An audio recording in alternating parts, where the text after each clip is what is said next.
काया काहे भाग भाग बिन पाया नहीं जाता। इसको अपनी जिंदगी में लिख कर रखना। 3 जगह की भस्म मनुष्य के जीवन को सफलता देती है। 3 जगह की भस्म। पहली, कहीं पर यज्ञ हुआ हो और बड़ा विशाल यज्ञ हुआ,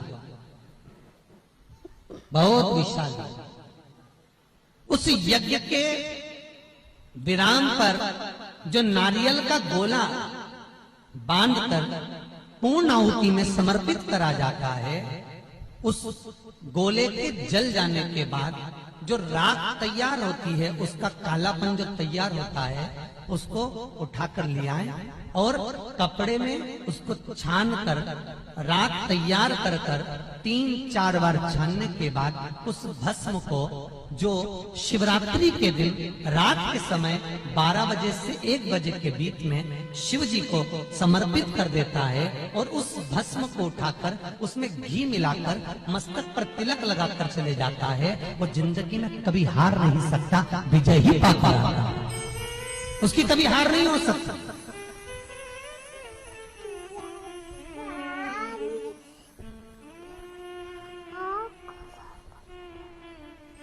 वो कभी हार नहीं सकता। ये जितने राजनेता होते हैं, राजनीति करने वाले, टिकट मिलेगा नहीं मिलेगा, टिकट मिलेगा नहीं मिलेगा, उस मझधार में पड़े रहते हैं।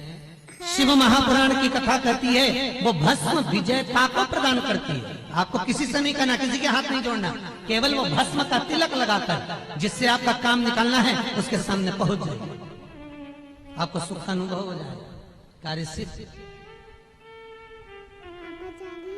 तो भस्म इतनी प्रबल हो। 3 जगह की भस्म। दूसरी भस्म, महाराज प्रदोष के समय पर, प्रदोष काल में,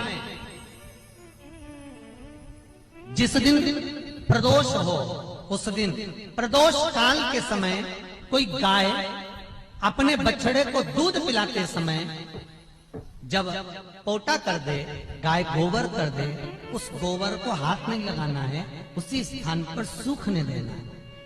जब वो गोबर सूख जाए उसको उठाकर जलाकर उसकी भस्म तैयार कर ली जाए।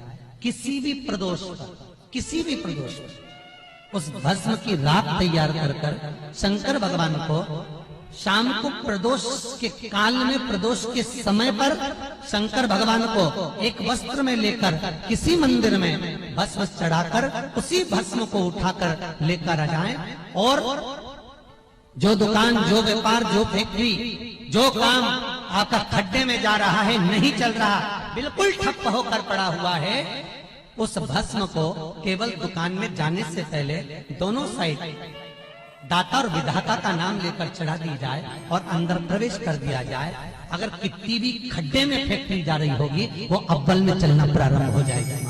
उस भस्म का किसी मंदिर में मूर्ति को प्राण दिए जा रहे हैं, प्राण प्रतिष्ठा हो रही है, मूर्ति स्थापित हो रही है, और वहां जो यज्ञ हुआ हो, उस यज्ञ के बाद में पूर्ण विराम पर यज्ञ देवता को एक वस्त्र ओढ़ाया जाता है, लाल वस्त्र। आपने भी देखा होगा, कहीं हवन हुआ होगा तो उस पर लाल वस्त्र घी में भिगोकर मलकर उसको ओढ़ाया अग्नि देव, फिर उसके ऊपर दही का प्रक्षालन होता है। तो जो वस्त्र अग्नि देवता को प्राण प्रतिष्ठा के समय पर ओढ़ाया जाता है, उस वस्त्र की कालोच, महाराज वस्त्र की कालोच लेकर आ जाओ। आंवला नवमी के दिन हाथ की अंगुष्ठ भाग और चीटी उंगली, इन दोनों भाग पर वो कालोच लगाकर आंवले के वृक्ष के नीचे आंवला नवमी के दिन अपना पल्लू पसार कर आंवले की जड़ को अपने पल्लू में गिरा लो और आंवला नवमी के दिन ही वो आंवले की जड़ को गुल्लक में, तिजोरी में, बरकत के स्थान पर रख दो। जिंदगी में कभी संपदा कम नहीं हो सकती, संपदा बढ़ती चली जाएगी, संपदा घट नहीं सकती, बढ़ेगी।